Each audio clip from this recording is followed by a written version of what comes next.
Greetings, this is Craig Pepin, Project Lead for the Davis Grant. Thank you for listening to this audio recording from the Spring 2024 Competency Fellows Workshop Series.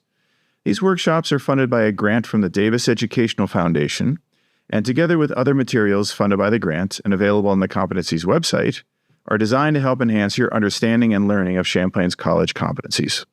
Today's workshop, titled Diversity, Equity, and Inclusion in the Self, is led by Meg Jones, our Diversity, Equity, and Inclusion Fellow. So to begin, I want to talk a little bit about our time together. We have an hour, and I'm going to open in just a moment with Margaret Price's access invocation. Sometimes we aren't really reminded that part of DEI is accessibility as well. So we'll open up with that in a second. We'll have a brief orientation to the technology, a brief reminder for any asynchronous participants who might be watching this at a later time, some opening questions of the rubric activity where we're going to dive into the rubric, and then just a very brief reflection and sharing at the end. So your bodies and minds can kind of know what to expect. Our goal is to review and reflect on the DEI competency rubric together. So Craig and I enter this space having just recently had in-depth conversations and in the midst of some revisions, and we'd really love to hear some feedback from everybody today. And hopefully as I hit next, this is also bringing this to your screen if you are within the program there. So Margaret Price does a lot of work within accessibility, disability research, and crit theory. And I was made aware of Margaret Price's access invocation about 2 years ago when I was researching in Finland. There's a Finnish scholar there that uses a lot of Price's work. And so I have adapted some of Price's language for our session today. So to welcome someone into a space is to position individuals as either the welcomer or the welcomed, to indicate who belongs and who is being permitted. So I do not welcome you, but rather I open by stating that this is a shared space. I'll be guiding the conversation, but this space and time belongs to us all. Please use it in whatever way is accessible to you, including those of you joining online. You may want to move around, stand up, lie down, put your feet up. I won't judge you if they're on the desks. Go out, come back in, stim, engage with another person, take notes. If you're virtual, you may want to turn off your screen because sometimes being perceived on a screen is exhausting at the end of the day. If you're a crafter or a knitter, I always encourage you to feel free to take out your work. And I do have students who crochet in class, and it's lovely. Access is not only a matter of taking care of ourselves, insofar as it is possible, you might just want to take some time to notice the space that you are inhabiting and think about how your access is intersecting with others as well. Thank you to the people who have prepared the room and who will clean it after we are gone, as well as those who maintain its flooring and furniture, the light, the temperature, and the structure itself.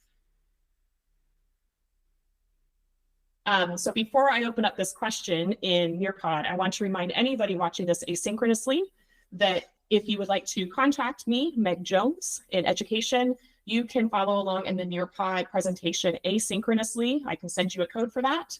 Or you can just choose to pause the recording and reflect along with us and consider some of the questions that will be posed. All right, I feel like we're ready to go. So the first question that we have, and if you are in the room, this is posted up on a poster, is how do you define diversity, equity, and inclusion, or DEI? You are welcome to put that into the Nearpod, or I have it right over here. I have colorful sticky notes. I have Sharpies and markers, and I have line stickies as well. So I'll come around and share some of these. If you have a color preference, we'll just kind of set them about. And I have some markers. Is some colored. Give this side of my yellow. And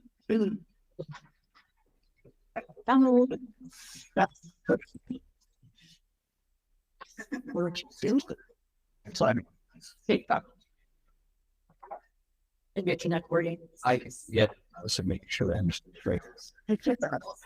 Great. I don't think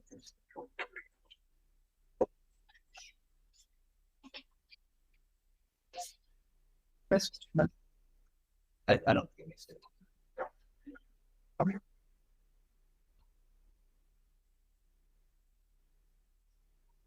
Yeah, paste it again.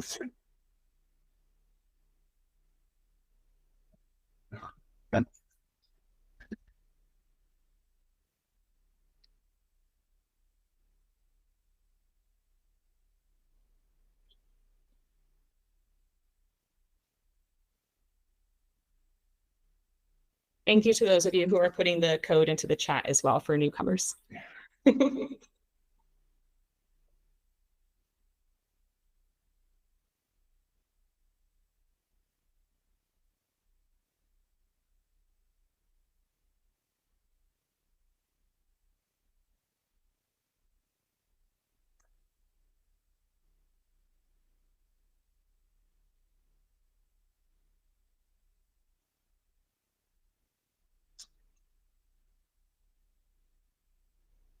I give about another minute-ish.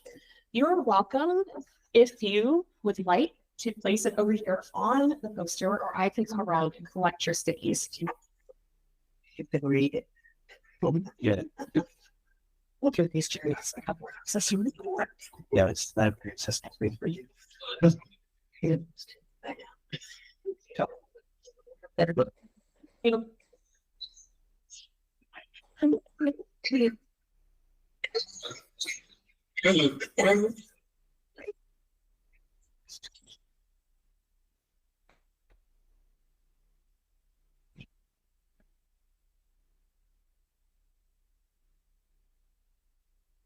if you're online, be sure to click submit when you're done.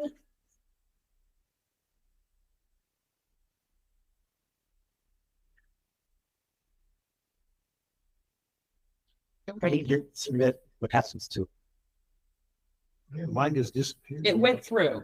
Okay. Yeah. Wherever it might have been. Just I finished that. Yeah. That's the only open-ended question that has a strict timer on it. There's more to keep us moving. Yeah. That's fine. That is an option in the presentation. You do not have to use it. So while some are finishing up their thoughts in the room, I'm going to share a few responses online. And when I share them, it's going to push it out to you for us to reflect and discuss. So this one, an active effort to ensure all types of people, thoughts, ideas, and bodies feel they are recognized, valued, and given space to flourish. Nice. Some nice language that I might adopt some of that as well. And remember that some of us got cut off as we were submitting responses. Inclusion is the goal. We want everyone to both feel included and to be included as valued members of the community. Equity is a tool to reach inclusion. I like that. To be equitable, we need to consider the diversity within the community and build systems that support equality. And I know there was more thought that was going to go into that. I'll share another one. The process and practice of accepting and acknowledging all people within a particular setting or context. This includes not just recognizing differences, but also understanding the structure, history, and consequences.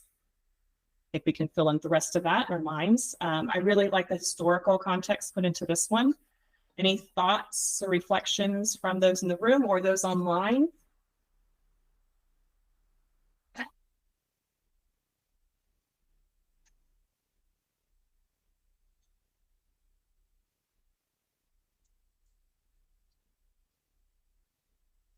Well, there's so many different angles to go at it. It should be correct, completely different approach. It's almost like there's a diversity. Since we do it about. Right, lesson complete. That we have diverse ways of considering what DEI is, what it looks like. Some over here, and I know I still have real sticky, so I basic, okay. DEI means being in a space where all are equal, all is equitable, and difference is honored. Here, it's powerful. Diversity, different voices, equity, set up for all to succeed, inclusion, welcoming space. Like that. I always like a good, Yeah. just little place. Do you have anything you wanted to share from yours? I'm so deep in writing the competency, you just mirror the categories. Just say C rubric. Exactly. I should have written that. Do we have anything in the chat that anybody wanted to share? No. Valerie, you want to add abilities. She says you have time to submit, but I assume it's just accepted whatever she wrote to that point. Okay, and abilities. Thank you. Yes. I also want to pull the curtain back a little bit and just kind of show you that feature of Nearpod that you can push out anonymously student responses, have conversations around those, which is a really nice feature. All right. So kind of the point of that was to open up and realize that we all are approaching diversity, equity, inclusion from different spaces, different backgrounds, different cultures, languages, ways of being, identities, bodies, experiences, and how we define it is so vast and different that it actually makes the work of coming up with a rubric incredibly difficult, because every single one of us will have something we want to change about the way we are putting it into a box. And yet, if we're trying to teach it and assess it, we have to have some kind of parameter to work with. And so I want you to be able to sit with some of that dissonance and understanding that it will never be perfect. It will never be what it is for eternity. It will always be dynamic. We've talked about this. And it will always be reflective of those who've been involved in this creation, which is not reflective of all experiences and perspectives. All right, another interactive, no timing on this one. Narrowing down to the context of Champlain College, how do you define DEI for or at Champlain College? One of our responses in the last one mentioned specific to community. So what does DEI look like specifically for us? You can type it for those online. There's a little text box at the very bottom.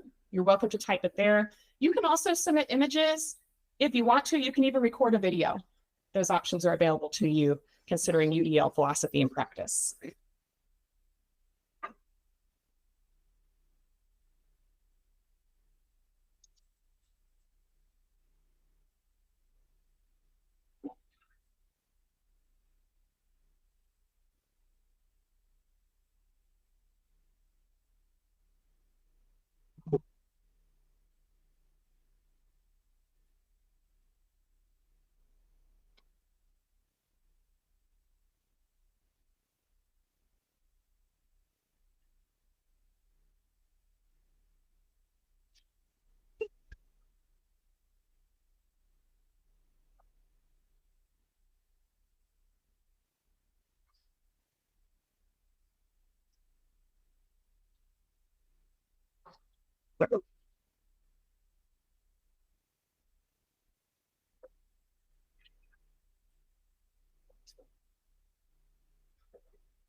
And if you have a sticky that you'd like me to place, our poster's over here. So I just hold up and come grab it from you. I'm happy to walk it over there for you.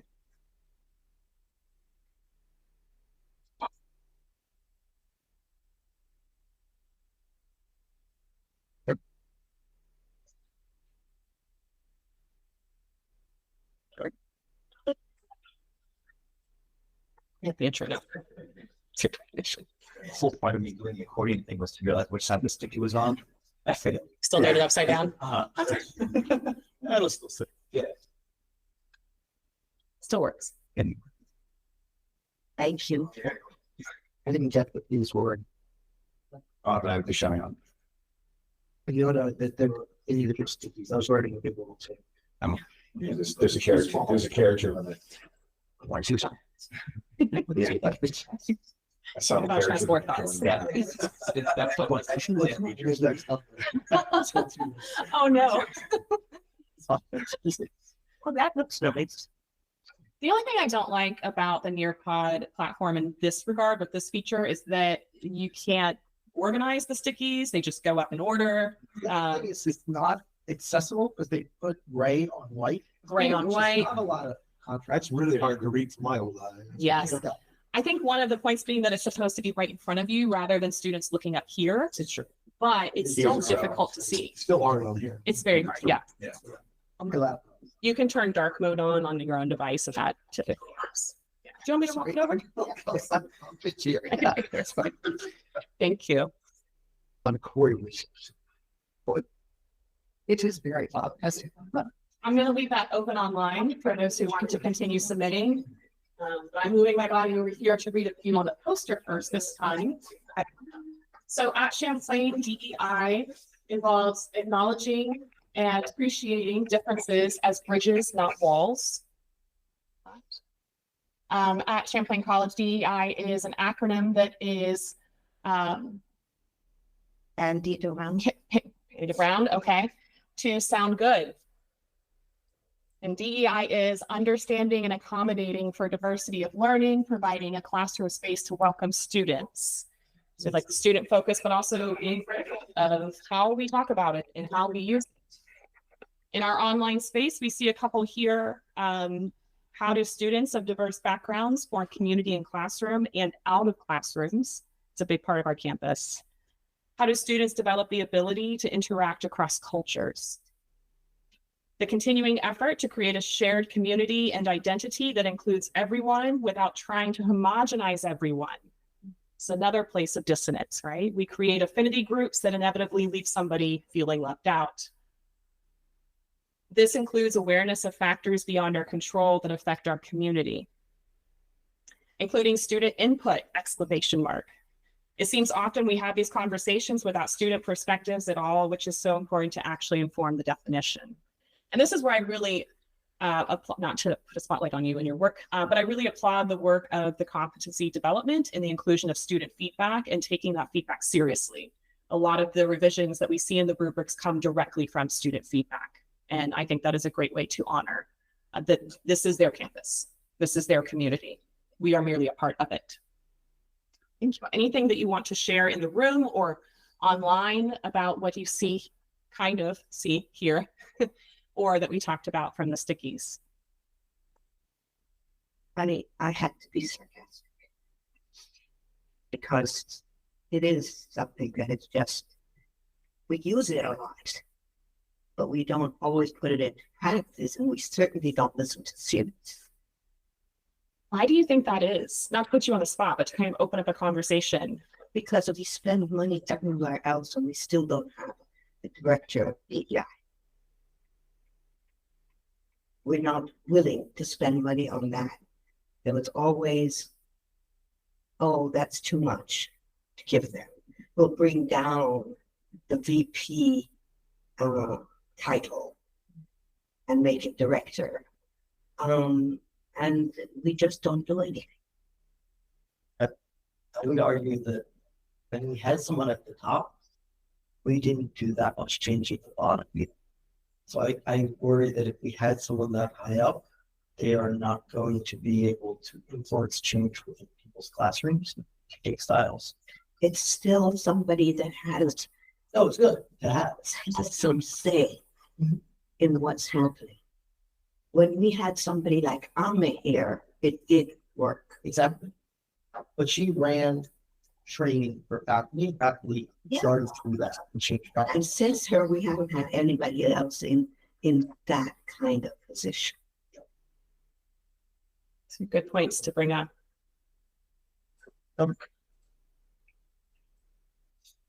Anything else that you're thinking about in relation to DEI at Champlain specifically? No, I think, well, my specific is I share Rashawn's concern, and my concern is the DEI competency is not actually for us. It's for what we should be teaching our students about DEI. And I worry that we're not in a position to model and teach it. Because how can we teach them if we're worried about ourselves? That's what we need to do. Yeah, I think that one of the related to that is probably that Champlain is a place that is very experienced in triaging things, at least in the way that they see it, and feeling like they're trying to address the most important or the most critical things. They don't always make the correct judgments as to what is critical. But DEI is one of those things that doesn't rise to the top of the heap for them because it doesn't have an immediate impact. Whether you do it right, they don't see the immediate impact. We could see it. They would. Folks at the top probably don't. And when they don't put effort into it, they don't, in their world, see any of the consequences like we see from the bottom up. It's not on the radar because the radar is constricted to crisis mode. And I think that's part of the problem. And we don't have the student body that you would have in a big state school or whatever to motivate, to bring that critical mass of pressure that could raise it to the levels of on the radar. I think that may be part of it as well. Not an excuse, but it's just a sort of an understanding of how things happen. So I don't think it's like deliberately a bunch of, they're not a bunch of MAGA types sitting up there like imported from Texas or something trying to crush DEI. It's more just neglect and ineptitude. So it's that's. And we certainly have student groups speaking out. But not enough to move the needle for those folks. Again, the burden is on the leadership for not responding, not on the students, but I'm just saying that's the environment doesn't surprise me, sadly enough. I've been here for a long time. There's going to be a request from online to state your name when you're making a comment because the camera's not facing them. So I was Bob. Yeah, that was Bob. Bob was asking. Bob. I just, Kelly Thomas, just wondering if you could elaborate on students making their needs known about this. What did you mean? Nick? I guess I wasn't sure. Well, I know that there's discourse among students in relation to inequitable practices on campus, whether it relates to accessibility of the campus. We have a 50% broken elevator in the building that I work in. We have doors that when you push the access button don't open. And we have signs with important information that are not available in Braille. And so that's just access. And then when we think about identity inclusion, when we think about affinity groups, when we think about political discourse coming from campus, we just saw a pretty large student sit-in given the war in Palestine recently. So there are things being noticed and being said by students. But I think, to your point, Bob, that there's not necessarily a critical mass to see that turn into something more, which is not a burden on the students. No, it's either, you just look around and say it's the awareness level isn't high enough, or the importance ascribed to it isn't high enough at the top either. So again, the students are doing what the students can do, given the size of the population. It's on the administration to recognize that. I'm just thinking of to your point, that awareness can be spread perhaps in smaller groups. In my classroom, if a student made me aware of that, but how does it get outside of that, right? Mm-hmm. If there is a student demonstration, that happened when I was in class. I had no idea that it happened. I didn't know it was going to happen. That's probably on me for not being aware, but it seems like things occur in voids. And there isn't the culture of everybody's aware of something happening simultaneously. It's in pockets. And maybe it is a top-down thing like Bob's talking about. I don't know. It's also physical geography, human geography, because we don't have any common spaces, really. We don't have the physical structures that channel information and activities and events back and forth. There's no common quad areas. There's no real areas. And in the culture of the students, it tends to be highly siloed into their majors.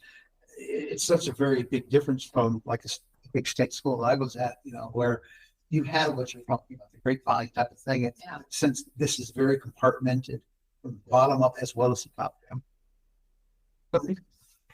This is Roshan. I always ask my students every day, what's new? And I don't mean, I say, what's new in Champlain? What's new in Burlington? What's new in the world? So that we talk about it.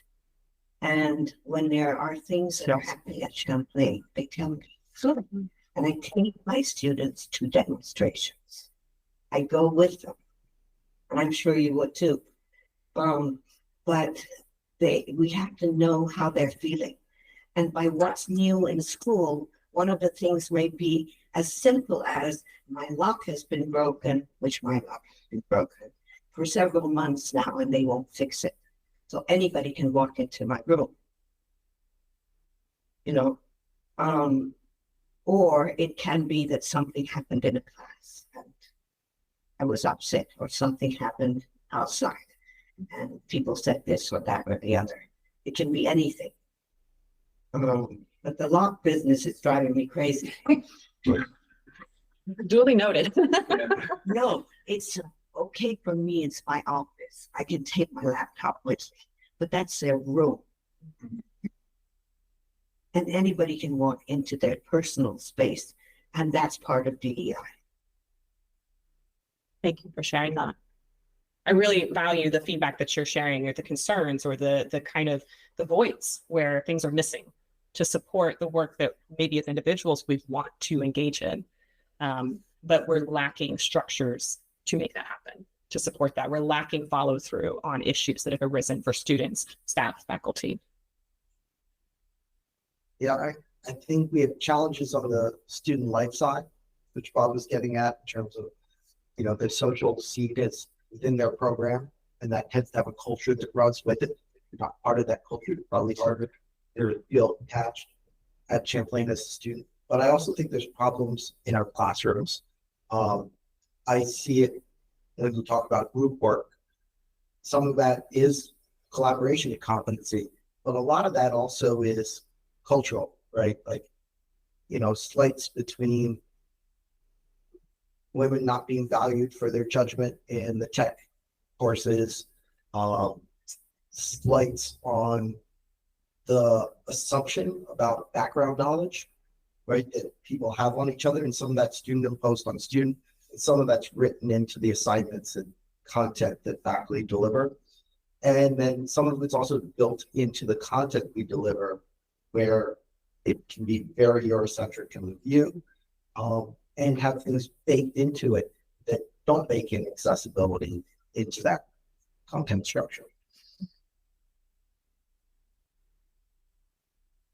Thank you all for sharing that. I think we're going to continue the conversation, but also this is exactly what I wanted to come out of this space today, was feedback and information. What are the gaps? What are the things that we need to address in order to support the work with the rubric, rather than just handing everybody a rubric and saying, please teach these things. Thank you.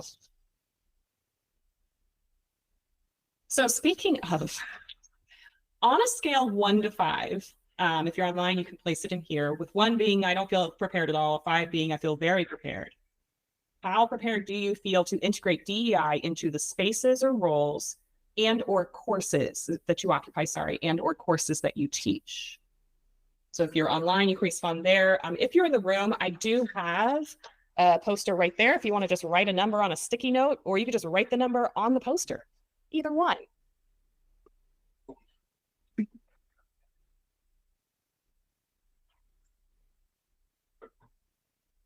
Meetings.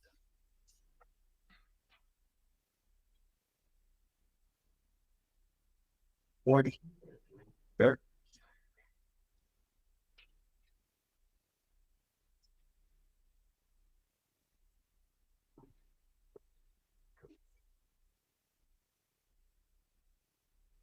That's the word.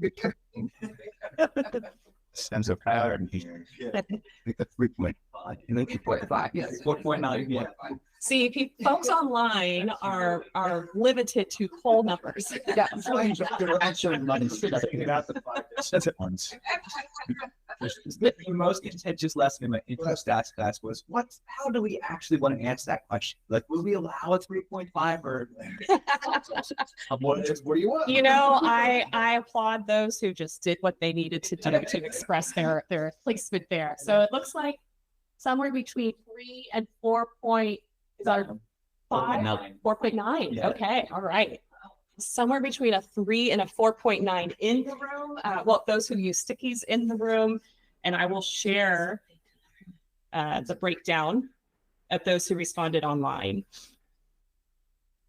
So we have about 10% of those responded online, so they feel very prepared, and then about a 30% split between some of them between a level 4, a level 3, a few who are logged in like myself and did not respond because I'm logged in as a student up here. So I don't see any 2s. I don't see any 1s.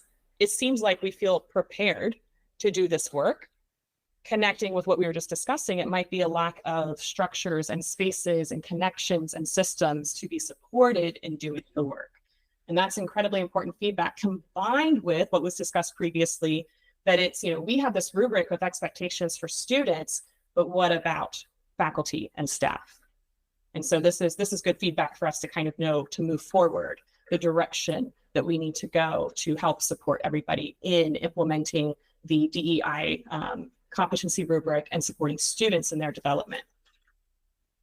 So thinking structurally again for just a moment, this comes from Bailey Jackson back in 2006, and this is an organizational development in relation to change model.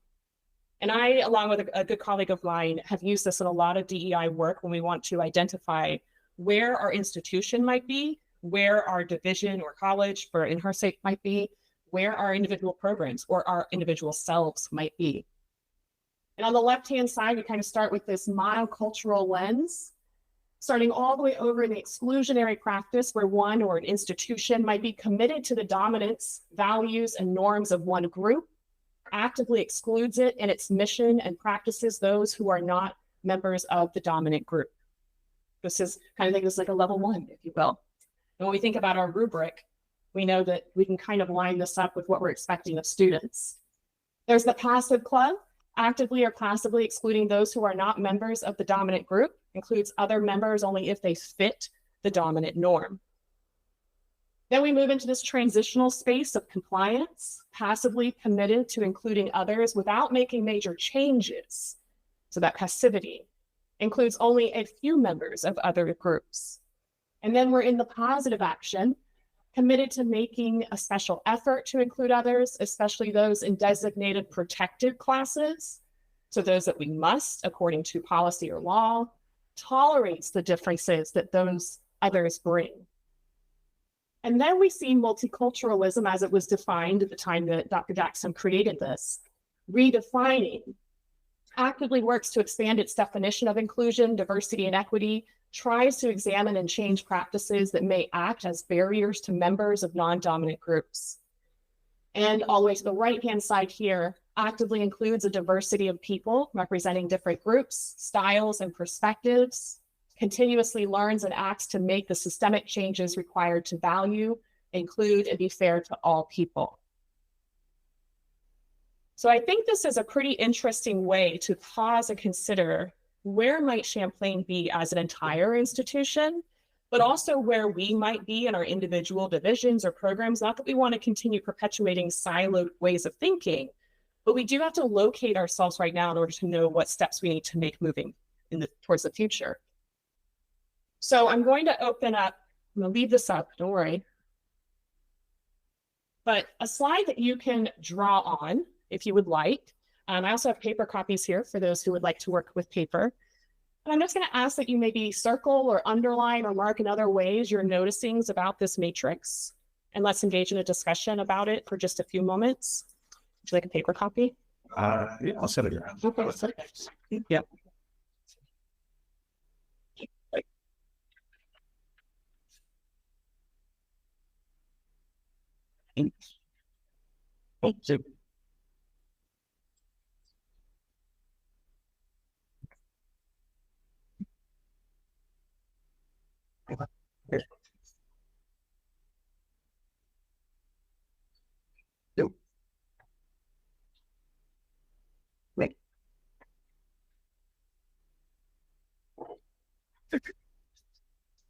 So,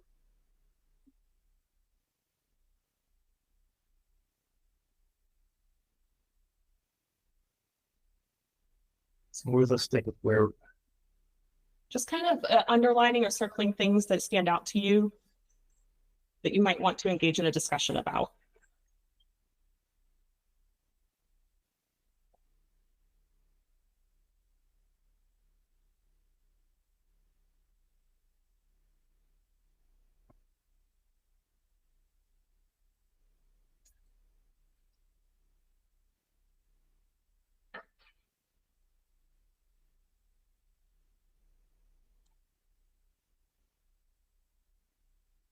Definitely.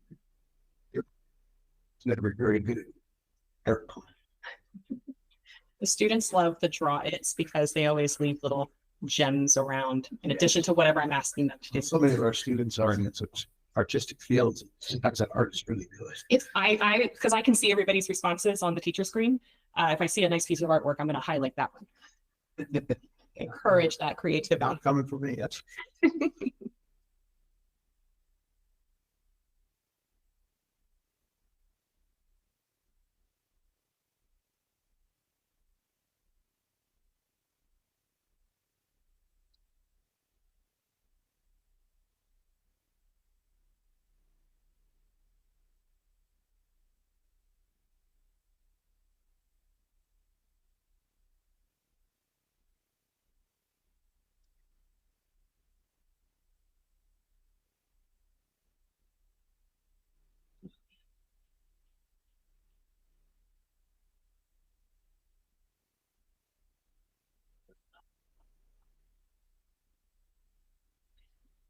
Give us another minute to look at it.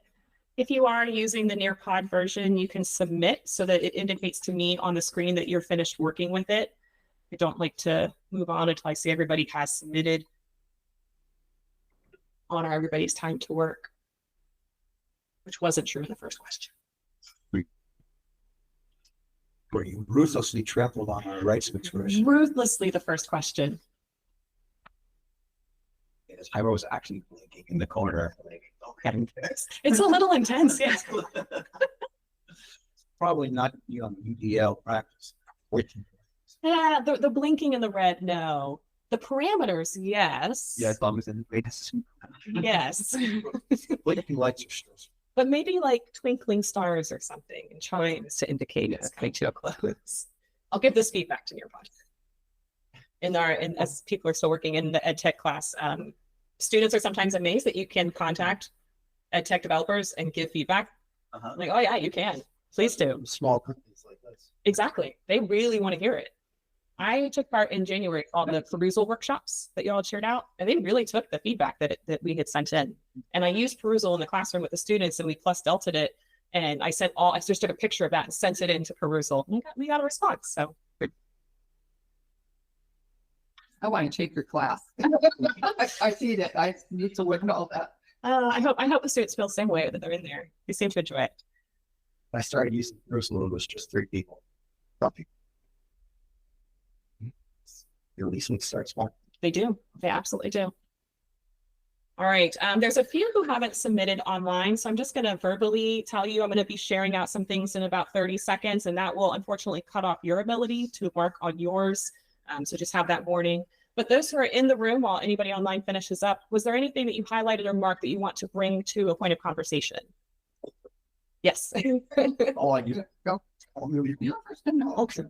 Yeah, I only highlight mine because I'm not going to try to write anything like that. And this is Bob. Yeah, this is Bob. But in the along the right, redefining, where it says tries to examine and change practices and may act as barriers to members of non-dominant groups, which is the thing that we aim for this. One of the things that makes it challenging is that for people, particularly the people that are opposed to, hostile to, not convinced by, however you want to frame it, DEI practices, those practices are not just, they're not seen as barriers, they see them as defining the norm, as defining the goal, like professionalism or competency or in a small sense, or what is the expected culture or whatever. So one of the challenges is this fundamentally different grasp of what these words mean, right? Because what we might see as barriers to members of non-dominant groups and barriers that need to be crossed, there are folks who are largely in the dominant groups who do not see that as a comparison of non-dominant and dominant groups. They see it as, well, this is the right way to do things, and what you're talking about is dumbing it down or thinning it out or coddling or that sort of thing. So to me, that's one of the helps define that language error as one of the key battlegrounds.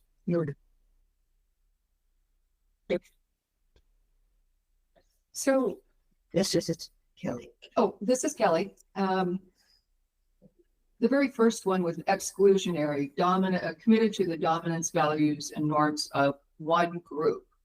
And then that got me thinking about, well, what is the dominant group?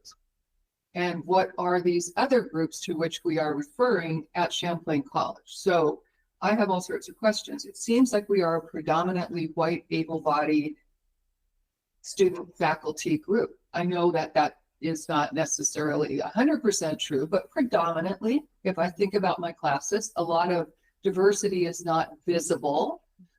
It becomes more visible once we get to know students, but that's also based on the class and how we get to know them, right? And what they're willing to share. So committing to make efforts on that behalf, I've learned throughout my teaching as I've gone along. I had no idea when I first started teaching here that there was such a thing called autism spectrum disorder. That even it's not a disorder, it's just a spectrum, right? So now now it makes sense. I've educated myself about that, but I didn't know about that. Are we talking international students, students of color from economically advantaged or disadvantaged backgrounds? I mean, I can just go the whole list of things. It gets complicated, right? So how to be fair with universal design in our classrooms, which seems like it falls on us, makes sense. But it doesn't make sense to me to really help students understand how to meet that challenge on a rubric unless they've had that training. And then how do I fold that training into my class outside of modeling? So what I mean? Big questions. They're Yes. big questions because it's way more complicated. I'm sorry, Craig, than rubrics. You know, I mean, they're little boxes, and I know that they don't encompass everything, but I know I can meet students as individuals, but it's really hard to think collectively like this. Yeah. Because I don't know how to make it fit all the time. Does that make sense? Yeah. Those are big questions. We're wrestling with them. Okay. Yes. Good. Good. Okay. Hi, this is Roshan.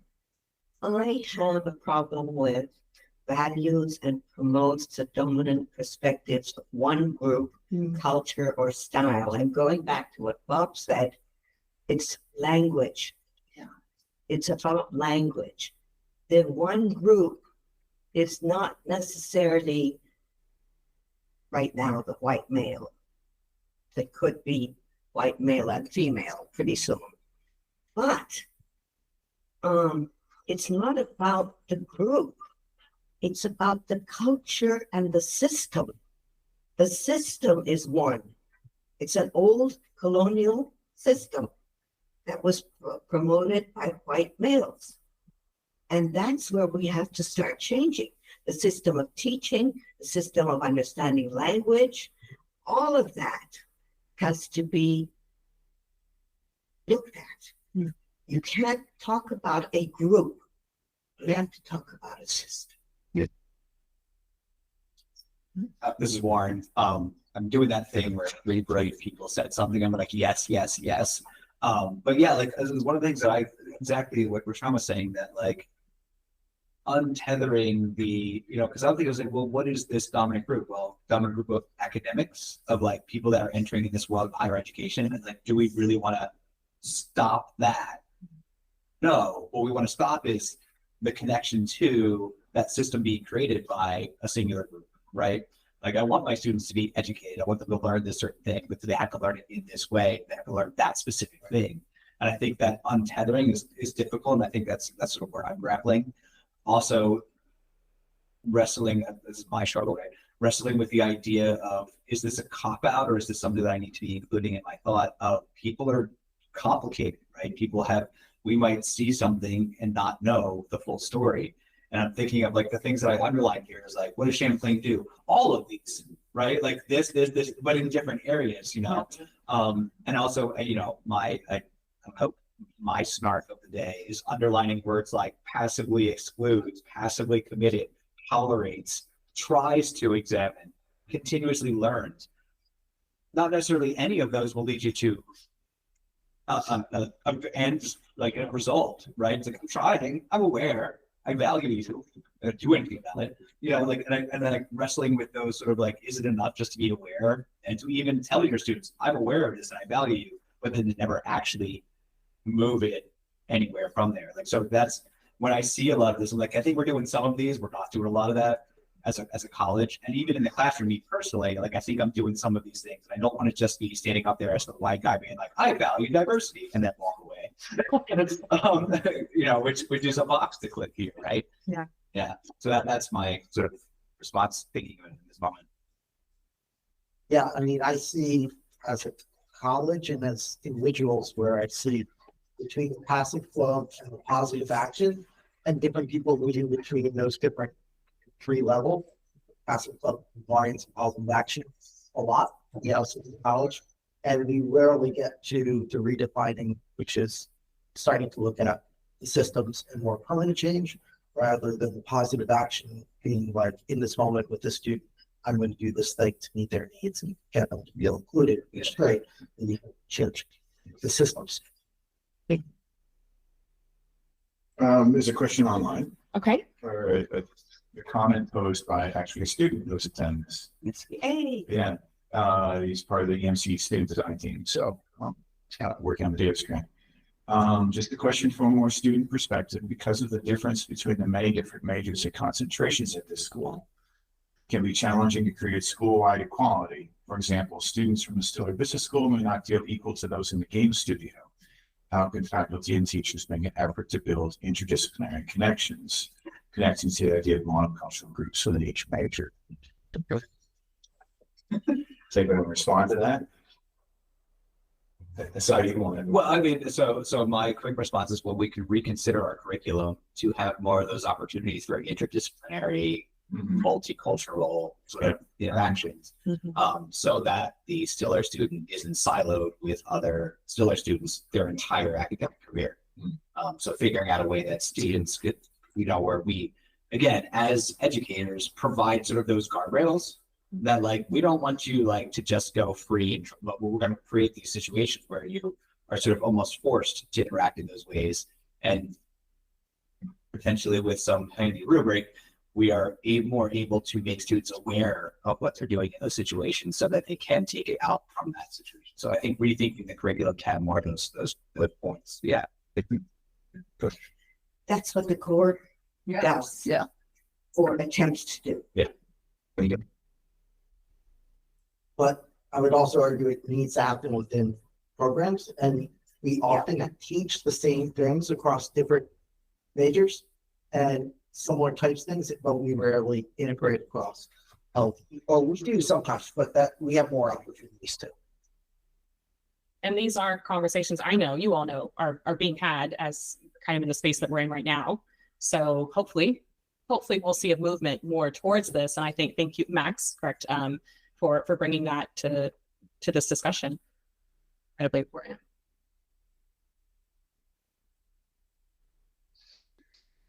Hey, I'd be curious in what Max means by how, in terms of students may not feel equal to the game, those in the game students to the game studio. What does he mean by that? Does that mean they're made to feel, or they just feel on their own inferior, or what are you actually getting at, Max? Well, so the main basis behind that question just comes from the idea that many people like look at Champlain as a tech school, so many kids in the game studio may have more focus when it comes to outside perspectives. Especially when I was coming into this school, I was much more focused on the game studio rather than the business center. And now that I've actually swapped into business administration, I'm much more in the business school compared to the game center, and I feel much less of a connection to the game center, since a lot of our classes, like said in the comments raised after the question, we're being taught the same things. However, we're just being taught at different times in different like scenarios, in which those areas we could create better, like, since I know many business administration kids want to work with the game kids about possibly helping with their products,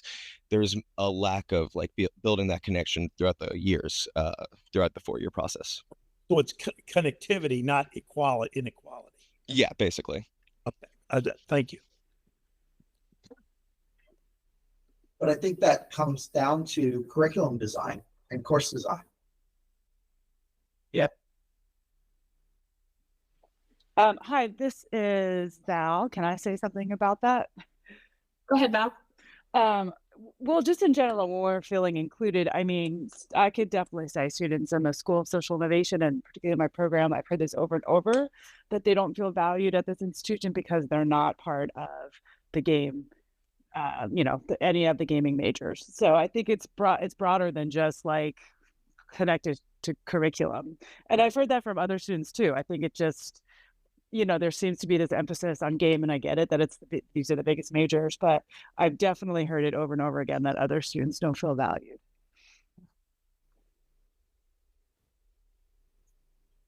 Thank you. Thank you for sharing that. As a fellow School of Social Innovation faculty, I've heard the same amongst those students. Thank you, everybody, for sharing your thoughts online and engaging in the discussion. So from here, with the 5 minutes that we have left, because I, plan too much for one session, as every teacher does, just in case, we really need a part 2. Yeah.